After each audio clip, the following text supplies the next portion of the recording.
दोस्तों नमस्कार। हमारे YouTube चैनल पर आप लोगों का बहुत बहुत स्वागत है।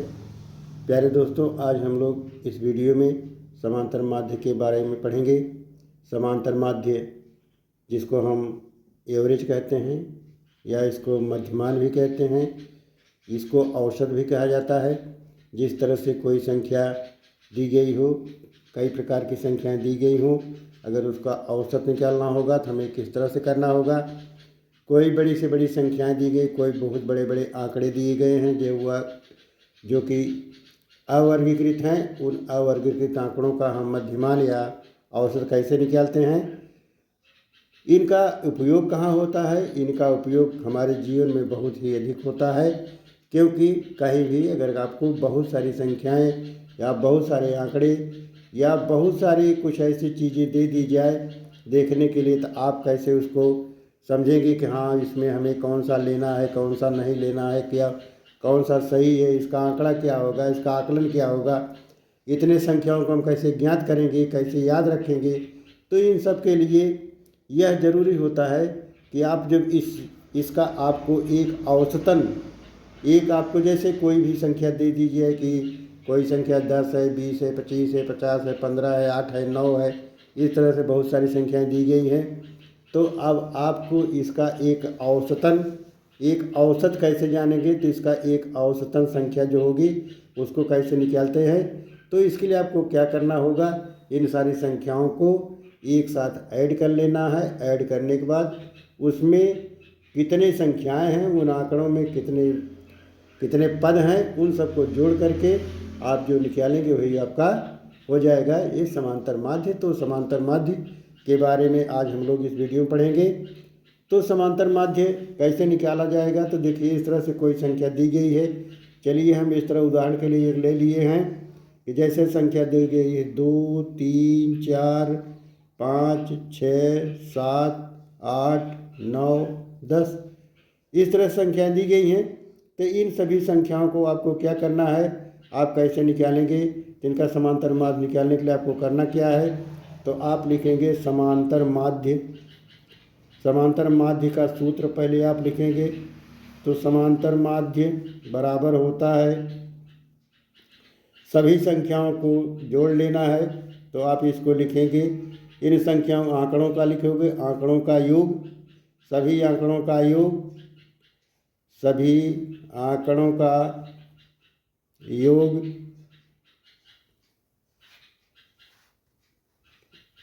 योग और नीचे लिख देंगे इसके बटे आंकड़ों की संख्या।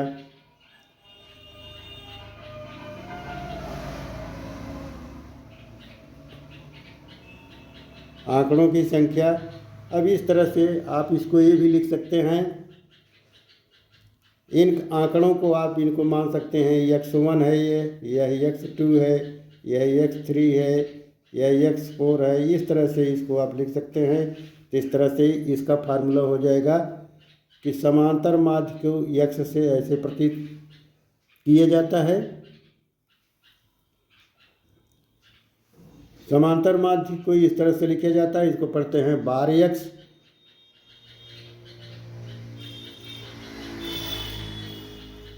ये हो गया बार x। तो बार x बराबर होता है x1 plus x2 plus x3।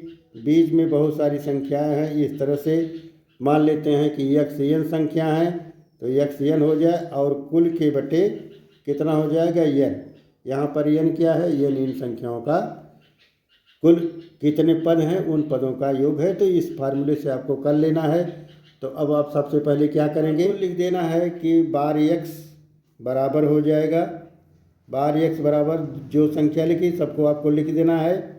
तो संख्याएं आपका है 2, धन 3, धन 4, धन 5, धन 6, धन 8, धन 7, धन 3, धन 4। अब आपको देखना है कि ये संख्याएं कितनी हैं, तो आप इसमें गिन लीजिए, जो आपको आंकड़ा दिया गया उसमें आप गिन लेंगे। देख रहे हैं 1, 2, 3, 4, 5, 6, 7, 8, 9, सब 9 हैं तो आप यहाँ पर लिखेंगे कितना, इसके बटे में आप लिख देंगे बटे 9 और बटे 9 लिख करके अब आपको इन सबको जोड़ लेना है। इन सब जब आप जोड़ेंगे तो आप जोड़ लेंगे, देखिए जोड़ने में कितना हो जाएगा। देखिए 2 3 5, 5 4 9, 9 5 14, 14 6 20, 20 8 28, 28 7 35, 35 3 38, 38 और 4 हो गया कितना, 42 हो गया। तो आप इसको लिखेंगे 42 बटे 9। अब आपको 42 में 9 का भाग कर देना है। जब 42 में 9 का भाग करेंगे तो कितना हो जाएंगे, 9 चौके 36, 4 आ जाएगा। इसके बाद बचा कितना, 36, 12 6 गए 6 आ गया, दशमलव लगाएंगे। इसके बाद आप लिखेंगे 9 6 के 54, तो 4.6 इसका आ रहा है कि यह इसका माध्य होगा। इसका ये माध्य हो गया। इस तरह से इसका एक औसत आ गया कि संख्याएं जो हैं 4 6 के बीच में हैं। इस तरह से आप कोई भी संख्या, किसी भी संख्या का माध्य, औसत या एवरेज निकाल सकते हैं। इसी तरह से हम माध्यक भी निकाल सकते हैं। माध्यक जब के आंकड़े अवर्गीकृत हों, आपको इसमें आज जो पढ़ रहे हैं इसमें सभी आंकड़े अवर्गीकृत हैं। तो अवर्गीकृत आंकड़े हैं तो आप कैसे माध्यक निकालेंगे। तो अवर्गीकृत आंकड़े का मतलब ये हुआ कि जैसे देखिए 4 दे दिए गया, 8 दे दिया, 2 दे दिया, 6 दे दिया, 9 दे दिया, 12 दे दिए, 15 दे दिए। इस तरह से ये अवर्गीकृत आंकड़े हैं।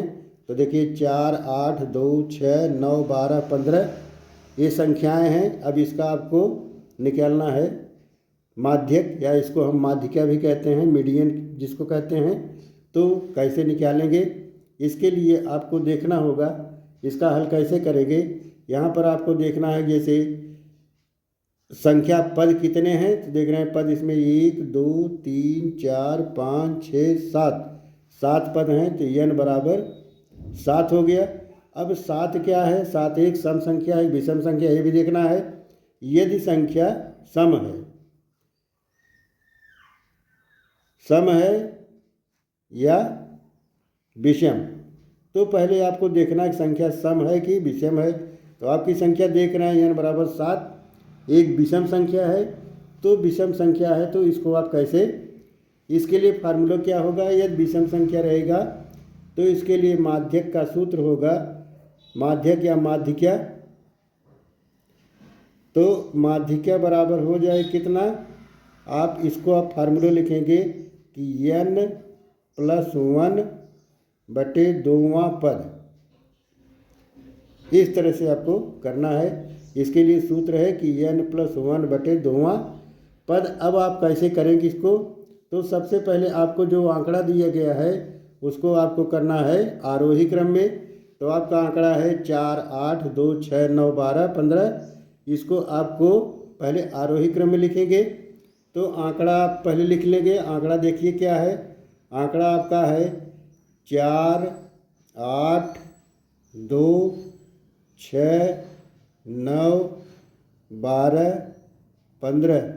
इसको लिखेंगे, आपको आरोही क्रम इसको लिखना है। इसे लिखेंगे आरोही क्रम में।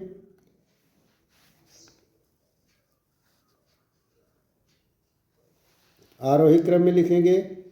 तो आरोही क्रम में आपको कैसे लिखना है, आरोही क्रम में आप लिखना जानते हैं।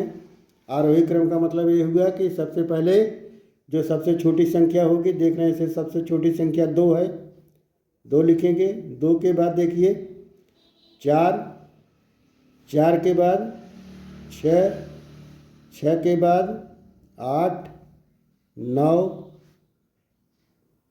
12 15। संख्या देख लें, मिला लें, 1 2 3 4 5 6 7, 1 2 3 4 5 6 7। आपकी संख्या, आपके आंकड़े सब बराबर हैं। अब इतना लिखने के बाद आपको लिखना है माध्यिका बराबर। यहाँ लिखेंगे माध्यिका बराबर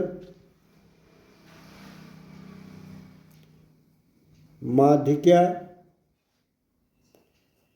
बराबर n प्लस 1/2। तो n आपका यहाँ पर 7 होगा, जो आपका ये नंबर होगा ये 7 होगा। तो देख रहे हैं 1 2 3 4 5 6 7। तो n बराबर कितना हो गया यहाँ, ये n बराबर हो गया 7। तो आपको लिखना है, और इसके आगे लिखना है कि वहाँ पद, अभी आपको यहाँ लिखना है वहाँ पद n/7 n-1/2 वहाँ पद। तो इस तरह से अब n कितना है आपका, देख रहे हैं n आपका 7 है, तो आप लिखेंगे 7-1/2। तो 7 और 1 तो कितना हो जाएंगे, जब आप इसमें भाग देंगे जोड़ करके, देखिए 7 1 ये 8 हो गया, 8/2 हो गया। 8 में जब 2 का भाग करेंगे तो यह आ जाएगा 4। तो ये चौथा पद हो गया। अब इसको क्या लिखना पड़ेगा, ये हो गया 4, चारवां पद, जिसको आप कहेंगे कि चौथा पद। ये हो गया चौथा पद। अब चौथा पद आपको इसमें देखना है, चौथा पद कौन सा होगा, जो आप आंकड़े जिसको आप आरोही क्रम में लिखे हैं उसमें आपको देख लेना है कि इसका चौथा पद क्या है। तो देखिए आपका आरोही क्रम में लिखा हुआ पद यही है।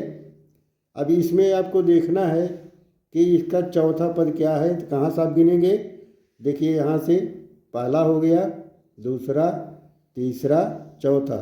तो चौथा पद क्या है, 8 है। तो इसका इस तरह से माध्य बराबर क्या आ जाएगा, तो इसका आंसर हो गया कि माध्य बराबर आ गया 8। तो इस तरह से आप माध्य निकाल सकते हैं। लेकिन अगर आपने देखा कि यहाँ पर जो संख्याएं विषम है, उसके लिए आपने इस सूत्र का प्रयोग किया। अगर संख्याएं सम है तो आप क्या करना है, अगर आपको दिया गया है कि माध्यिका ज्ञात करना है, और माध्यिका ज्ञात करने के लिए आपको दिया गया कि यदि आंकड़ों की संख्या सम है, यदि आंकड़ों की संख्या सम है तो आप माध्यिका कैसे निकालेंगे। चलिए कोई उदाहरण लेकर के इसको हम हल करते हैं। चलिए इस तरह से हम मान लेते हैं कोई संख्या है 4 5 9 8 10 6 12। देख रहे हैं 2 2 4 2 6 1 7। चलो एक संख्या ले लेते हैं, 14 हो गया। इस तरह से आपके पास आंकड़े हैं 4 5 9 8 10 12 6 14। तो इन आंकड़ों को सबसे पहले आपको आरोही क्रम में लिखना है। सबसे पहले आप इसको लिख देंगे आरोही क्रम में। तो आरोही क्रम में कैसे लिखेंगे, लिखोगे कि आंकड़ों को आरोही क्रम में लिखना। तो आरोही क्रम में आप लिख लोगे। तो आरोही क्रम में लिखने के लिए आपको सबसे पहले देख रहे हैं इसमें 4 सबसे छोटा अंक है तो 4 लिखेंगे। 4 के बाद 5 है, 5 लिखेंगे। 5 के बाद देखिए इसमें 6 है, 6 लिखेंगे। 6 के बाद आ रहा है 8। 8 के बाद 9। 9 के बाद देखिए इसमें 12। 9 के बाद 10 हो गया। 10 के बाद 12 और 14। तो देख ले संख्या 1 2 3 4 5 6 7 8। 2 2 4 2 6 2 8। तो यहाँ पर n बराबर क्या हो रहा है, n बराबर आ गया कितना, n बराबर आ गया यहाँ पर 8 आ गया n बराबर। तो n देखिए 8 हो गया। 8 कैसी संख्या है, 8 एक सम संख्या है। तो जब सम संख्या है तब इसके लिए आपको कौन सा फार्मूला यूज करना पड़ेगा। तो इसके लिए फार्मूला पहले लिखेंगे। तो देखिए इसका फार्मूला होता है कि माध्यिका बराबर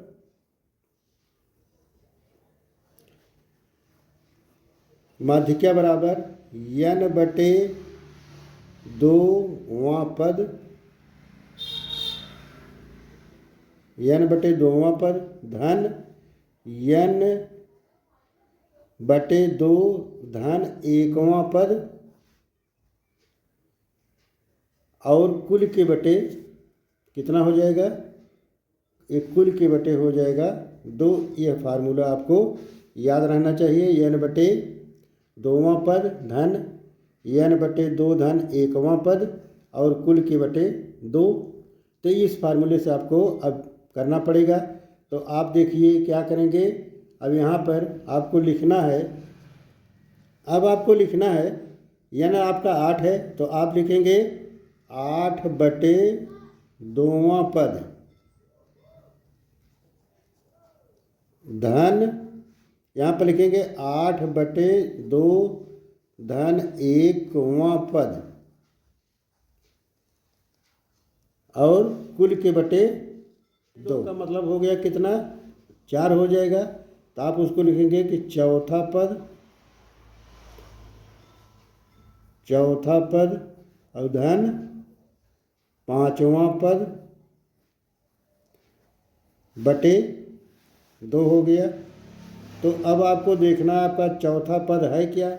जो आंकड़े आप आरोही क्रम में लिखे हैं उसमें देखिए चौथा पद कौन सा आ रहा है। आपको आप माध्यक अगर आंकड़े अवर्गीकृत हैं तो आप इसको निकाल सकते हैं। वर्गीकृत और अवर्गीकृत क्या है, वर्गीकृत का मतलब होता है कि जैसे कोई 0 से 5, 5 से 10, 10 से 20 के बीच कोई आंकड़ा दिया हो तो इसको कहते हैं कि वर्गीकृत है, और अगर यह वर्गांतराल नहीं है तो उसको कहते हैं कि यह वर्गीकृत तो नहीं है। तो दोस्तों आशा करता हूं कि वीडियो आप लोग पसंद आई होगी। दोस्तों अगर ये वीडियो पसंद आए हो तो हमारे चैनल को सब्सक्राइब जरूर कीजिएगा और अपने दोस्तों में शेयर जरूर करना। नमस्कार, जय हिंद।